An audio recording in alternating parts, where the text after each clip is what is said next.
What's going on, gamers? What's going on, Sony fans? What's going on, world? So apparently, Concord, this DEI failure, cost Sony $400 million. Initially, it was 200 million written over here in this article by Bounding. If we go down to, let's find this over here. It's unclear how much money is probably monsters and originally investors into the game and how much of the money was from Sony, he continued. And the game has already had 200 million spent on it. It's basically an alpha form, and in quarter one of 2023, from that point until the game launched, Sony spent another 200 million on it. When it comes to these DEI games too, remember, it's also a funding aspect that goes back to the far left Democratic Party. Look into companies like BlackRock too. You got all these people, they want to push this nonsense into gaming that doesn't belong in here, and I love that gamers are intelligent and don't support it. Good job on that, y'all. So we see that right there. And when the alpha was ready to go and they were like, we're ready to get moving towards getting this thing out in the next year or two, it was in such a horrible shape that Sony felt that they needed to spend much more money again. 200 million plus 200 million.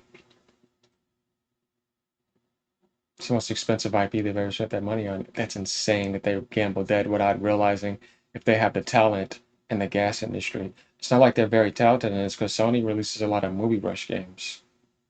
So who greenlit this and was very big on pushing this? It was Herman Host. So he's got a lot of explaining to do. I don't know what the hell he was thinking. As you see right here, this was Sony Interactive Entertainment CEO Herman Host's baby, apparently. Noted the show host, and he himself internally was a massive champion of the game. Yeah, these people are lost because I could tell you when I saw it, guys, I swear to God, I instantly told my friends, like, that game's gonna flop, it's gonna fail. I just immediately felt nothing from it. So let's see what Yellow Flash has to say here. We're gonna get some proof right here, apparently from this guy who internally referred to, by speaking to those people, that they said it was the future of PlayStation with Star Wars potential.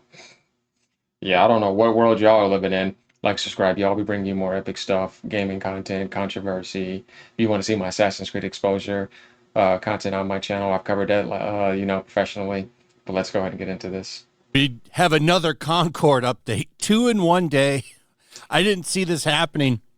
And I hate to go back to this subject after just talking about it, but this is really, really wild stuff. So guess how much it costs to make Concord? About $400 million. So we've all been saying 200, and Colin Moriarty here Even I was like, that was damn. ridiculous because, well, I mean, that's a lot of money, right? He's shocked to find out he was wrong. It was actually 400 million. This is a great clip. It's a 9-minute segment of. Don't do DEI, guys. God, I mean, nobody wants it. It has no place here. The woke DEI garbage? These people have mental disorders. It doesn't belong in the gaming industry. It creates problems where they don't exist. And now we're not focusing on actual development, we're focusing on nonsense that's non-gaming related. It's a religious cult, and it's political identity invasion. And it just kills natural creativity. It destroys art. Like Elon Musk said, right? Let's go look at what he said right here. When he posted this, DEI kills art, and it hurt the feelings of the Assassin's Creed art director. He literally got his feelings hurt when he said that.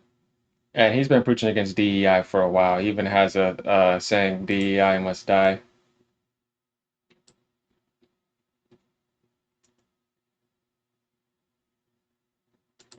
We can go take a look at that all over the place. The point was to end discrimination, not replace it with different discrimination. Yeah, because that's not intelligent. So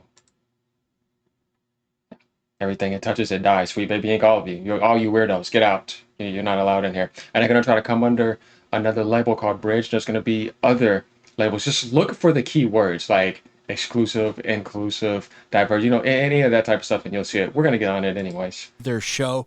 Colin Moriarty used to work for IGN, kind of got pushed out because he's a conservative guy. I mean, look at what's been going on with that industry. You're not allowed Makes to have sense. his views and stay in the industry. He got canceled pretty hard years ago for a really stupid reason because he made a joke about what was it, as like International Women's Day, and he was like, "Oh, it's Silence Day." Oh no, it was because it was a day without women. So the thing was they were going to have it didn't really happen, right? But the idea was women were supposed to remove themselves from society so that men could see just how much they're losing when women take a step back. And he made a joke on Twitter and said, a day of silence. And people went insane in the industry. They tried to cancel him. His quote unquote good friend Greg Miller stabbed him in the back. It was wild shit to watch. Yeah, who he used to work for, But though. he does his own thing now. IGN. Very successful podcast Them and their Marxist nonsense. and stuff that he's doing by himself. I believe he's probably more successful than kind Let's go ahead and a get lot to more this. sense now. Why the game looks like it does and what they were trying to do with it. Let's get to the proof here. So you had a bunch of bullies running the game and you weren't allowed to say anything. Mafia invasion. That's I'm what not they do. shocked by that, but it's nice to have it confirmed. Yeah. So let's listen to a little bit of this because this is really crazy stuff. which would be in the million. So we're about 4 minutes in. If you want to listen to the whole thing, just go to his Twitter. I have also retweeted this because you should watch this as its own thing too. I'm sure this is probably part of a full episode. So I think his YouTube channel where you can listen to it, and I'm sure it's on other platforms, is Sacred Symbols. But let's listen to a little bit of this because it's really eye-opening. To keep the game going per month, but that the game cost about $400 million to make, soup to nuts. Sony put most of that money in, and it is not only so because we had kind of said like this must be Sony's biggest loss ever on a game, and it is. Oh yeah. It's the biggest game Sony's ever released from a budgetary standpoint. Now that's wild. Sony had a lot of faith in this. So this we didn't know. That Well, that's what Sony I read invested earlier. a shitload of money because remember they bought. Guys, you know how many epic games exist in this world? I mean, just think about Elden Ring itself too, right? All the Nintendo epic games. Just so many epic games that we can put in front of us and look at the budget. Why would you invest that much into that DEI turd? What is wrong with these people? This says a lot about what's really, really going on behind the scenes. I don't believe Sony spent $400 million on it. I believe they pitched in big time with the $400 million budget. It was also funded by the leftists because they're the ones that are behind this, just like they're funding Ubisoft. They fund these projects. Their stocks may crash, things may look negative, but if you're getting funded and they're paying them off, which is what they're doing to enforce this white hate, Asian hate agenda,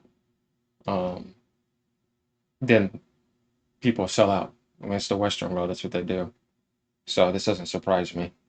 But absolutely insane that they put this much money into this soulless clone with dog shit art. This makes me want to just throw up. Firewalk Studio. They bought them. And before they were still working with them, but they were like so hyped about this game, they bought it. This is that Californian mindset that they have. Yeah. Because that game, in my opinion, represents a lot of the shit that Sony's been trying to do since they moved to LA or San Francisco, wherever in California they are. I think they're in the Bay Area. Mm-hmm. From the first party or second party. So let that sink in. It's crazy. And it's totally unintuitive.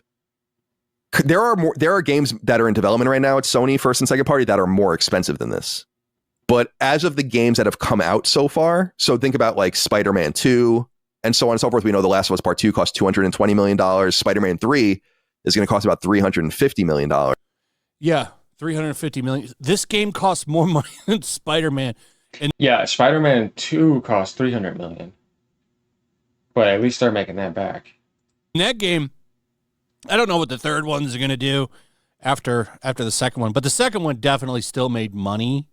Regardless, that made a lot of money. It's crazy to me that they spent more on this than the Spider-Man games. Who the hell gave the okay for all of this? This game costs more. Remember, that's why they bought Bungie too, so that they can greenlight and say what's okay for service games. But look at them; they're full of DEI now. They fell down. And then you got, like I said, the Herman guy who was the president of Gorilla that now became a CEO over at Sony is greenlighting this. So all these people are lost. This is what happens when you lose your identity too, because Sony used to be more Japanese back then. They never been great at first party development. What I mean by that is they didn't lead their console like Nintendo did. They got carried a lot by third party, and they lock a lot of games to their device to make themselves look good. But that's just for their ego to get stroked and keeping it away from other people on Xbox and PC.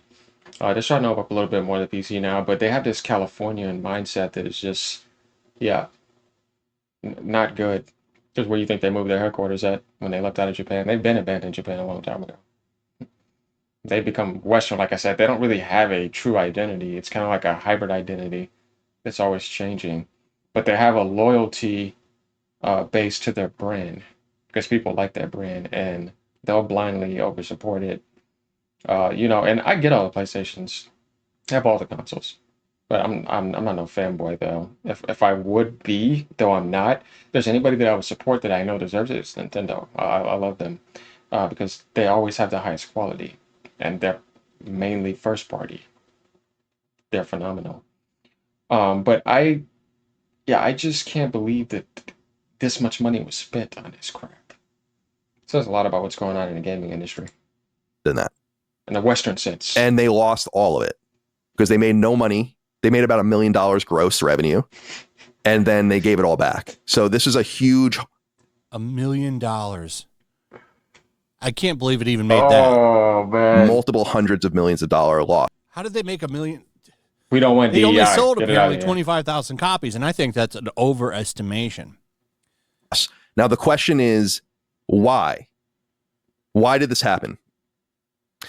This game was heavily championed behind the scenes. Now we know this because Sony ended up, what's funny is that the game is presented in Q1 2023 as this, we're kind of getting towards the end. The game is nowhere near being done. It's in a horrible position. And then what's wild to me is the faith they put into this game. Well, it's like I said, this guy right here, Herman, the green light. Also, did you guys know that the director reportedly steps down following game's failure? Fellow Fireworks Studios devs pursuing mass layoffs and bound. Of course. Who made that decision? They all did. They just bought them. They made the decision to buy them. They made the decision to support that game and put that much money into it. And then now that's going to happen. See, this is what happens. Like, DEI kills just everything. It's no good. But yeah, that's very interesting that he stepped down. I don't blame him. So he's going to talk about the alpha build, and the game looked like a joke, apparently, which is surprising to me. I wish we could see what that game looked like there, because despite how it looked, Sony looked at this and thought it was the future of the console. Nope. He says that he knew that they were championing this game like it was going to be an amazing thing for the system. I'd really like to know why they thought that. Did they think, and maybe it's that dream of the modern audience, because this game was for sure developed with the idea that the modern audience was going to come out for it. That's not going to work. You can't tell me otherwise. All of those character designs scream. You can't focus gaming around the modern audience. Just because Fortnite got what it's got, but it still includes all other types of gamers. Like, it's just not going to work. Definitely with DEI. We're not having it. But, after this is just a whole bunch of, talking about just more details. We got to the heart of the problem right here. Like I said, y'all subscribe. Let me know what y'all think. Leave a comment. Oh, boy. Sony, stop being arrogant and wake up. Yeah, nobody wants this crap. Later, y'all. Stay being true gamers and being intelligent.